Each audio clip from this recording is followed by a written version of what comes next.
celebrate one of Julianna's favorite books and one of our favorite movies of the year, The Great Gatsby, we are going to teach you how to make Daisy's lemon cakes. The first thing we're going to do is cream our butter and our sugar. the best start to any nutritious meal, butter and sugar. We're going to crack our egg in a small bowl off to the side just to ensure that we don't have, So that didn't happen crazy in your butter and egg. sugar. Plop it right in, and then continue your stirring.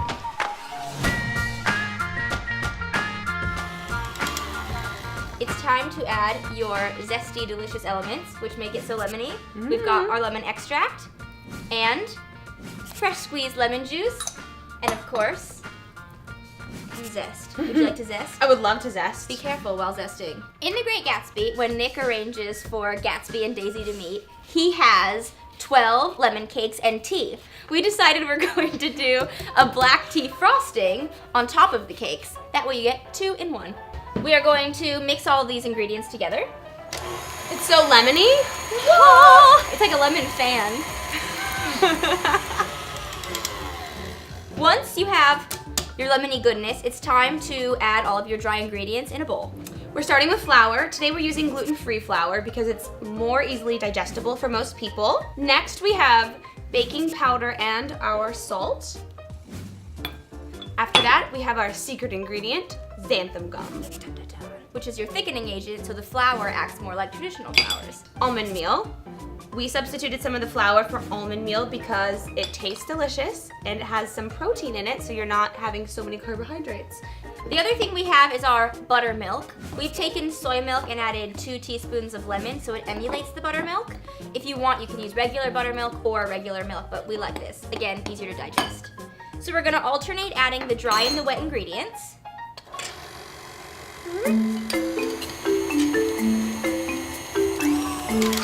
And voila! We have our teeny tiny muffin tin, That was a precarious situation. which we will Pam.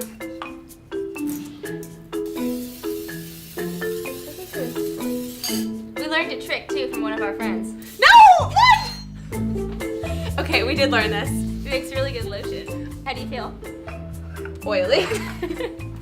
So what you want to do is, you can actually make 24 mini cupcakes out of this batter, but you want to fill them about halfway full.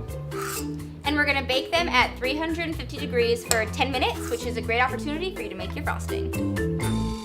To make the frosting, we're going to start off with 2 egg whites. Separate them first to make sure you don't get any shell or yolk into your mixer. We're gonna get our sugar mixture ready, and then we're going to mix this on high while that's cooking. So first we have strong brewed black tea. We brewed it last night and we put it in the refrigerator. Next we have cream of tartar. Next we have a little bit of salt. And most importantly in a dessert, we have sugar. We'll boil this on the cooktop for 4 minutes. That's how we cook our eggs or make them safe. And while that's cooking for 4 minutes, we are going to whisk our egg whites. It's time to add the sugar to the eggs. Is it done? That's the sound of done. Last but not least, we have 2 additional tablespoons of strongly brewed tea.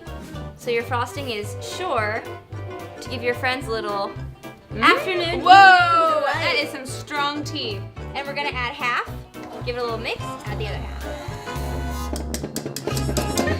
So here we've got our frosting ready for action. We're gonna put it in our piping bag, AKA a plastic bag. AKA we fancy. You know what? I have a question for you. What is the one thing you would like the most about living in the 1920s? I think it would be getting to dress up like this all the time. Oh, speaking of costumes, Brooks Brothers made 2,000 separate garments for the Great Gatsby film. And did you know that Brooks Brothers actually used to make suits for F. Scott Fitzgerald? No way! Right? Isn't that crazy? We're going to get our cupcakes out of the oven, let them cool, and get to decorating. Our frosting's in the bag. We removed the tip of the bag, and it's time to pipe. This frosting comes out like butter, but there's no butter in it. That's amazing. So to finish these, we've got some chocolate gold balls, And we also have these cool sugar daisies. which are beautiful and tasty, and also are for Daisy. I I don't know about you, but I cannot wait to try them. Oh man. Ready? To Gatsby and our amazing party we're having tonight. Whoa. They're so good. It's a lemon explosion. It's so freaking tasty. What? Old Sport. Your friends are gonna love these. They'll never know they're gluten-free. Ever. It's a secret. And we've got a lot of other delicious Great Gatsby recipes just around the corner. So check them out.